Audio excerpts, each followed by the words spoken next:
Hello students, welcome back to another video. अगर आप लोग BS 6 सेमेस्टर में हैं और पॉलिटिकल साइंस को पढ़ रहे हैं तो आज के वीडियो में हम पॉलिटिकल साइंस के पेपर नंबर 2 का यूनिट नंबर 2 का पार्ट 5 पढ़ने वाले हैं। देखिए, आपके हर एक यूनिट में बहुत सारे टॉपिक हैं जिनको एक वीडियो में कवर नहीं किया जा सकता, और अगर एक वीडियो में कवर भी किया जाए तो वीडियो कई घंटों का बनेगा। तो इसलिए हर टॉपिक को हम पार्ट में डिवाइड कर देते हैं और एक एक टॉपिक को एक वीडियो में कवर करते हैं। तो आज का वीडियो जो है पार्ट 5 है आपकी यूनिट नंबर 2 का, जिसमें हम पढ़ेंगे सामूहिक सुरक्षा के बारे में, यानी कलेक्टिव सिक्योरिटी के बारे में। ये आपके एग्जाम का बहुत ही इंपॉर्टेंट टॉपिक है जहां से क्वेश्चंस आते हैं। तो सामूहिक सुरक्षा से रिलेटेड जितना भी इंपॉर्टेंट क्वेश्चन आपका आएगा वो सब कुछ आपका इस वीडियो से कवर हो जाएगा। पूरा नोट्स हम बनाकर आपको पढ़ाते हैं ताकि इस नोट से आप लोग को एक आइडिया लगे कि जाकर एग्जाम में आपको अपना आंसर कैसे लिखना है। तो इसके पहले के सभी टॉपिक को पढ़ने के लिए आप प्लेलिस्ट जरूर चेक कीजिएगा, लिंक मिल जाएगी आपको इसी वीडियो के डिस्क्रिप्शन बॉक्स में। आप चाहे किसी भी यूनिवर्सिटी से पढ़ाई करते हैं, आपका यही टॉपिक होगा क्योंकि हर यूनिवर्सिटी का सिलेबस सेम है। तो पार्ट 4 की वीडियो में आपने शक्ति संतुलन के बारे में पढ़ा था, आज जानते हैं सामूहिक सुरक्षा के बारे में। सबसे पहले तो हम जानेंगे कि सामूहिक सुरक्षा होता क्या है। तो चलिए जानते हैं। सामूहिक सुरक्षा जो है वो दो शब्दों से मिलकर बना है, सामूहिक और सुरक्षा। अब सामूहिक का मतलब होता है समूह से, यानी ग्रुप, समूह, और सुरक्षा का अर्थ होता है सिक्योरिटी, यानी खतरे से मुक्त, यानी खतरा ही ना हो। तो देखिए, सामूहिक सुरक्षा से तात्पर्य ऐसी अंतरराष्ट्रीय व्यवस्था से होता है जिसमें कई राष्ट्र जो होते हैं या कई देश जो होते हैं मिलकर के ये निश्चय करते हैं कि यदि किसी एक देश पर कोई भी आक्रमण होगा, कोई हमला होगा, तो सभी सदस्य राष्ट्र मिलकर के उस आक्रमण के विरुद्ध कार्रवाई करेंगे। और इसका उद्देश्य क्या होता है? युद्ध को रोकना, अंतरराष्ट्रीय शांति बनाए रखना और आक्रमणकारी को दंडित करना, यानी जिसने आक्रमण किया है उसको दंडित करना। और अगर किसी एक राष्ट्र के ऊपर कोई भी देश अटैक कर दे, हमला कर दे, तो उस हमले के विरुद्ध कार्रवाई करना, जिसने हमला किया है उसके विरुद्ध कार्रवाई करना।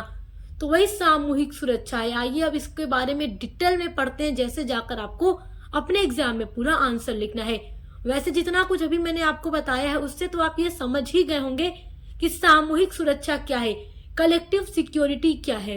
देखिए, अंतरराष्ट्रीय राजनीति में राष्ट्रों को सुरक्षा प्रदान करने वाली अवधारणा को ही सामूहिक सुरक्षा की अवधारणा के नाम से पुकारा जाता है।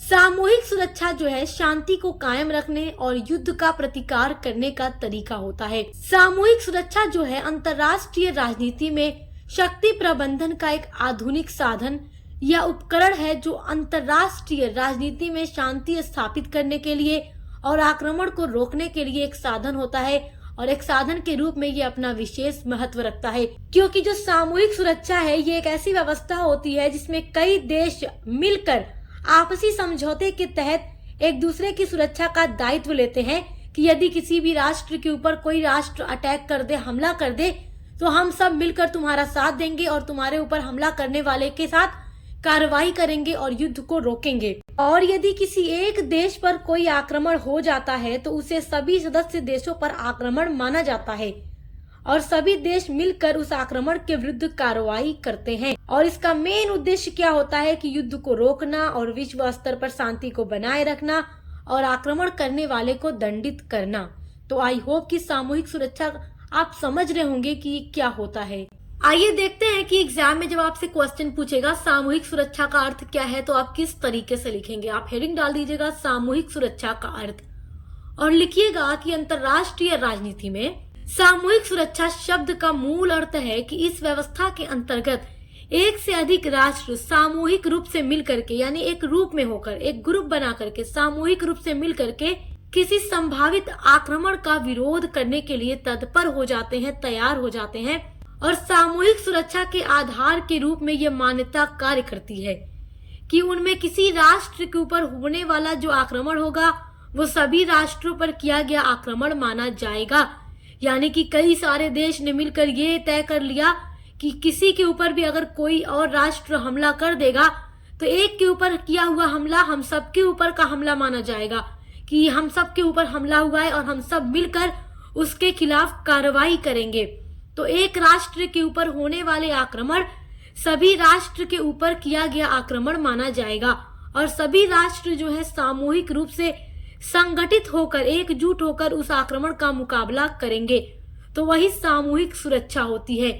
देखिए, सामूहिक सुरक्षा के अंतर्गत ये भी माना जाता है कि शांति और सुरक्षा बनाए रखना जितने भी राष्ट्र हैं उन सभी का साझा हित है और एक राष्ट्र पर ये नहीं बल्कि इसकी जिम्मेदारी सभी राष्ट्रों की होती है। तो इस प्रकार देखिए, सामूहिक सुरक्षा की व्यवस्था एक सबके लिए और सब एक के लिए यानी one for all and all for one के सिद्धांत पर आधारित होती है। आइए अब सामूहिक सुरक्षा की परिभाषा देखते हैं अलग अलग विद्वानों के अनुसार कि अलग अलग विद्वानों ने अपने शब्दों में सामूहिक सुरक्षा के बारे में क्या कहा है। तो सबसे पहली जो परिभाषा है वो है पामर और परकिंस के अनुसार। देखिए, एग्जाम में जब भी आपसे क्वेश्चन पूछेगा सामूहिक सुरक्षा को परिभाषित कीजिए, तो आप सामूहिक सुरक्षा का अर्थ लिखने के साथ साथ एक से दो विद्वान की परिभाषा जरूर लिखिएगा, क्योंकि परिभाषा लिखने पर आपका जो आंसर होता है काफी इंप्रेशन देता है और एग्जामिनर परिभाषा पर अक्सर 1-2 नंबर बढ़ाकर दे देते हैं।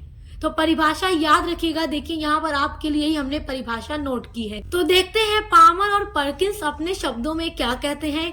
देखिए, ये कहते हैं कि सामूहिक सुरक्षा का स्पष्ट अर्थ है शांति के खतरों से निपटने के लिए सामूहिक उपाय करना, यानी कि खतरों से निपटने के लिए, एकदम शांति के खतरों से निपटने के लिए सामूहिक उपाय करना ही सामूहिक सुरक्षा का अर्थ होता है। अगली डेफिनेशन है शवर्जन बर्गर के अनुसार। देखिए, ये अपने शब्दों में लिखते हैं कि सामूहिक सुरक्षा व्यवस्था अंतर्राष्ट्रीय व्यवस्था के विरुद्ध आक्रमण रोकने अथवा उसके विरुद्ध प्रतिक्रिया करने के लिए किए गए संयुक्त कार्यों का यंत्र होता है। मतलब कि अंतर्राष्ट्रीय व्यवस्था के विरुद्ध जो आक्रमण हो रहा है उसको रोकने के लिए या उसके विरुद्ध प्रतिक्रिया करने के लिए किए गए संयुक्त कार्यों का ये क्या है, यंत्र है। अगली डेफिनेशन है श्लीचर महोदय के अनुसार। देखिए, ये क्या लिखते हैं, ये लिखते हैं कि सामूहिक सुरक्षा राज्यों के बीच एक व्यवस्था होती है, एक व्यवस्था है जिसमें सभी यह वादा करते हैं कि किसी भी राज्य के दूसरे राज्य के विरुद्ध युद्ध प्रारंभ करने पर वे शिकार राज्य की सहायता करेंगे। शिकार राज्य का मतलब समझ रहे हैं आप लोग, यानी कि जिसके ऊपर आक्रमण होगा, आक्रमण करने वाले के साथ नहीं, आक्रमण होने वाले की सहायता करने की यहाँ पर बात हो रही है। तो यही बात श्लीचर महोदय कह रहे हैं कि क्या है, वही सामूहिक सुरक्षा है। आई होप कि आप बहुत अच्छे से सामूहिक सुरक्षा का अर्थ और उसकी परिभाषा समझ गए होंगे। अब देखिए, आपके एग्जाम में सामूहिक सुरक्षा से जो अगला इंपॉर्टेंट क्वेश्चन आएगा वो है सामूहिक सुरक्षा की मान्यताओं का वर्णन कीजिए। तो आइए आप जानते हैं सामूहिक सुरक्षा की मान्यताएं, क्योंकि ये टॉपिक भी आपके एग्जाम के लिए बहुत ही इम्पोर्टेंट है। तो देखिए, विभिन्न विचारकों के अनुसार सामूहिक सुरक्षा के संबंध में बहुत सारी मान्यताएं हैं, जिसका उल्लेख इस प्रकार है। चलिए देखते हैं। सामूहिक सुरक्षा की मान्यता में जो पहली मान्यता है वो है सभी राष्ट्र आक्रमणकारी को पहचानते हैं। यानी कि देखिए, ये स्पष्ट रूप से पता होना चाहिए कि आक्रमणकारी कौन है, ताकि उसके विरुद्ध तुरंत कार्रवाई की जा सके। यानी कि जब भी कोई एक राष्ट्र दूसरे राष्ट्र पर हमला करता है तो ये सभी राष्ट्रों को पता होना चाहिए कि आक्रमण करने वाला है कौन, ताकि उसके खिलाफ तुरंत कार्रवाई की जा सके। अब देखिए, जो दूसरी मान्यता है वो ये है कि आक्रमण को रोकने में सभी की समान रुचि होती है। यानी कि जब भी कभी एक किसी राष्ट्र के ऊपर, किसी देश के ऊपर कोई देश हमला करता है, आक्रमण करता है, तो देखो सभी राष्ट्रों को उस हमले के खिलाफ उस हमले को रोकने की रुचि होनी चाहिए।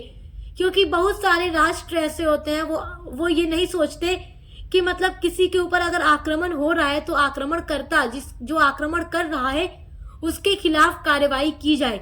वो एकदम शांत रहते हैं, कुछ भी नहीं बोलते उस आक्रमण के बीच बारे में, क्योंकि वो कभी कभी अपने हितों को देखते हैं, या हो सकता है आक्रमणकारी के साथ उसका अच्छा मित्र हो, उसका अच्छा संबंध हो, इसलिए भी वो नहीं बोलते। तो दूसरी मान्यता ये है कि आक्रमण को रोकने में सभी राष्ट्रों की समान रुचि होती है। सामूहिक सुरक्षा की जो तीसरी मान्यता है वो ये है कि सभी राष्ट्रों में आक्रमण का प्रतिकार करने की क्षमता होती है। प्रतिकार यानी बदला लेने की क्षमता। तो देखिए, सामूहिक सुरक्षा का सिद्धांत इस पर आधारित है कि यदि कोई राष्ट्र किसी अन्य राष्ट्र पर आक्रमण करता है तो अन्य सभी राष्ट्रों को आक्रमणग्रस्त राष्ट्र की सहायता करने हेतु प्रयास करना चाहिए। यानी जिस राष्ट्र के ऊपर आक्रमण हुआ है तो सभी राष्ट्र उसकी सहायता करेंगे, ना कि आक्रमण करने वाले की सहायता करेंगे। तो यहाँ पर ये तीसरी मान्यता में यही बात कही गई है। अब देखिए, सामूहिक सुरक्षा की मान्यता में जो चौथी मान्यता है वो ये है कि आक्रमणकारी राज्य की अपेक्षा समग्र की शक्ति अधिक होना। यहाँ पर यह बात कही जा रही है कि अगर कोई राज्य किसी अन्य राज्य पर हमला करता है तो उसके साथ जितने भी राज्य होंगे, मतलब हमला जिसके ऊपर हुआ है, जिस भी राज्य के ऊपर हमला हुआ है, तो उसके जितने भी राज्य संगठित होंगे जिन्होंने उसके साथ ये वादा किया है कि हम तुम्हारे साथ रहेंगे, यानी एक के ऊपर अगर हमला होगा तो सबके ऊपर हुआ हमला माना जाएगा। तो उस सभी राष्ट्रों के बीच मतलब इकट्ठा होने पर इतनी शक्ति होनी चाहिए कि वो हमला करने वाले का सामना कर सके। क्योंकि कभी कभी क्या होता है कि जो आक्रमणकारी होता है वो इतना शक्तिशाली होता है कि अगर सभी राष्ट्र मिलकर भी उसका सामना करें तो उनकी शक्ति कम पड़ जाती है। जैसे आप अमेरिका का एग्जांपल ले सकते हैं। अमेरिका सुपर पावर कंट्री है, अगर वो किसी पर हमला कर भी दे तो कई राष्ट्र अगर मिल भी जाए, जितने भी राष्ट्र हैं वो मिल भी जाए, तो अमेरिका अकेला उनका सामना कर सकता है क्योंकि वो सुपर पावर कंट्री है। देखिए, जो सामूहिक सुरक्षा की पांचवी मान्यता है वो ये है कि जो विश्व शांति है वो शक्ति की अधिकता पर आधारित है। यानी देखिए, इस मान्यता में ये बात कही गई है कि जो भी आक्रमण करने वाला है, अगर कोई राष्ट्र किसी राष्ट्र पर आक्रमण करने का इरादा रख रहा है, बना रहा है, और आक्रमण करने से पहले अगर वो ये सोच ले कि अगर वो उस देश पर हमला कर देगा तो उसके बाद सभी राष्ट्र इकट्ठा होकर उसके ऊपर हमला कर देंगे तो वो हार जाएगा, तो इस कंडीशन में वो अपना आक्रमण करने का इरादा बदल लेता है। क्योंकि उसको पहले ही अंदाजा लग जाता है कि सभी राष्ट्र अगर मिलकर फिर उसके ऊपर उल्टा वार कर दे तो इसको ही नुकसान हो जाएगा। तो इसलिए विश्व शांति शक्ति की अधिकता पर आधारित होती है, ये पांचवी मान्यता है। अब देखिए, सामूहिक सुरक्षा की जो छठी मान्यता है वो ये है कि राष्ट्रों को पारस्परिक मतभेद भुला करके आक्रमणकारी के विरुद्ध सामूहिक कार्यवाही करने के लिए सदैव तत्पर रहना चाहिए। जो भी राष्ट्र आक्रमण कर रहा है तो उसके विरुद्ध तुरंत कार्यवाही करने के लिए सदैव हर राष्ट्र को क्या है, तत्पर रहना चाहिए। तो ये 6 मान्यता है सामूहिक सुरक्षा की। आई होप कि आप इनको बहुत अच्छे से समझ गए होंगे। आइए अब जानते हैं सामूहिक सुरक्षा तथा राष्ट्र संघ के बारे में, यानी collective security and league of Nations. देखिए, आप लोग जानते हैं कि 1914 से लेकर के 1918 तक विश्व में बहुत ही भयंकर युद्ध हुआ था, जिसे प्रथम विश्व युद्ध के नाम से इतिहास में जाना जाता है। वो युद्ध बहुत ही खतरनाक और विनाशकारी युद्ध था, जिसमें बहुत सारे लोगों की यानी लाखों लोगों की जाने गई और साथ ही साथ जन धन का भी बहुत नुकसान हुआ और बहुत सारे देश जो थे उनकी अर्थव्यवस्थाएं पूरी तरीके से बिगड़ गई थी, तहस नहस हो गया था। तो ये बहुत ही खतरनाक युद्ध था। तो जब प्रथम विश्व युद्ध 1918 में समाप्त होता है तो उसके बाद सभी राष्ट्र जो थे वो भयभीत हो गए थे इस तरीके के खतरनाक युद्ध से, और वो चाहते थे कि भविष्य में आगे चलकर कभी भी इतना भयानक विश्व युद्ध न हो। तो इसीलिए प्रथम विश्व युद्ध के समाप्त होने के बाद राष्ट्र संघ की स्थापना की गई, और इसकी स्थापना का उद्देश्य यही था कि अंतर्राष्ट्रीय स्तर पर सहयोग और शांति बनाई जाए, ताकि कोई भी राष्ट्र आपस में आगे चलकर न लड़े और इस तरीके का भयानक युद्ध दोबारा विश्व में न हो। लेकिन देखिए, जो राष्ट्र संघ है उसको बनाए जाने के बाद भी द्वितीय विश्व युद्ध यानी सेकेंड वर्ल्ड वॉर शुरू हो गया था, क्योंकि जो राष्ट्र संघ है वो असफल हो गया था और आपस में फिर सभी राष्ट्र लड़ने लगे और द्वितीय विश्व युद्ध शुरू हो गया। जबकि राष्ट्र संघ की स्थापना तो इसीलिए की गई थी ना कि सेकेंड वर्ल्ड वॉर से बचा जा सके, ऐसा भयानक युद्ध विश्व में कभी भी ना हो। तो आइए जानते हैं कि राष्ट्र संघ की असफलता का आखिर कारण क्या था, जिससे कि द्वितीय विश्व युद्ध की शुरुआत हो गई थी। तो देखिए, राष्ट्र संघ के अधीन सामूहिक सुरक्षा व्यवस्था की कार्यप्रणाली के असफल होने के लिए कई सारे कारक उत्तरदायी हैं। तो वो कौन कौन से कारक है जिनसे राष्ट्र संघ असफल हो गया? पहला कारक है संयुक्त राज्य का इसका सदस्य न बनना, यानी संयुक्त राज्य अमेरिका इसका सदस्य नहीं बनता। दूसरा कारक है देखिए राष्ट्र संघ के बाहर सोवियत संघ की अभूतपूर्व उन्नति, यानी सोवियत संघ की जो उन्नति थी वो राष्ट्र संघ से बाहर थी। और तीसरा कारक था राष्ट्र संघ के असफल होने का कि फ्रांस का सामूहिक सुरक्षा की अपेक्षा आत्म सुरक्षा की ओर विशेष ध्यान देना, क्योंकि जो फ्रांस था वो सामूहिक सुरक्षा पर कम ध्यान दे रहा था और वो अपनी ही सुरक्षा पर अधिक ध्यान दे रहा था। तो ये भी कारण था राष्ट्र संघ का असफल हो जाना, क्योंकि राष्ट्र संघ तो इसी उद्देश्य से बनाया गया था ना कि विश्व में कभी भी युद्ध ना हो और शांति बनी रहे, अंतरराष्ट्रीय स्तर पर सहयोग स्थापित हो। लेकिन उसके बाद भी सेकेंड वर्ल्ड वॉर होता है। अब देखिए चौथा जो कारक था इसके असफल होने का वो था जर्मनी, जापान व इटली द्वारा इस व्यवस्था को चुनौती देना, और जर्मनी ने ही पोलैंड पर आक्रमण कर दिया, जिससे सेकेंड वर्ल्ड वॉर की शुरुआत हो गई और राष्ट्र संघ पूरी तरीके से असफल हो गया। तो ये चार बहुत ही इम्पोर्टेंट कारक हैं जिनकी वजह से राष्ट्र संघ जो है असफल हो जाता है। आई होप कि आप इसके बारे में बहुत अच्छे से समझ गए होंगे। आइए अब पढ़ते हैं संयुक्त राष्ट्र संघ तथा सामूहिक सुरक्षा के बारे में, यानी UN द कलेक्टिव सिक्योरिटी। तो देखिए जब सेकेंड वर्ल्ड वॉर समाप्त हो गया तो उसके बाद संयुक्त राष्ट्र संघ यानी UNO की स्थापना की गई, अंतर्राष्ट्रीय स्तर पर सहयोग और शांति को स्थापित करने के लिए। तो संयुक्त राष्ट्र संघ की स्थापना द्वितीय विश्व युद्ध के बाद अंतर्राष्ट्रीय शांति, सुरक्षा और सहयोग को बढ़ावा देने के लिए की गई थी।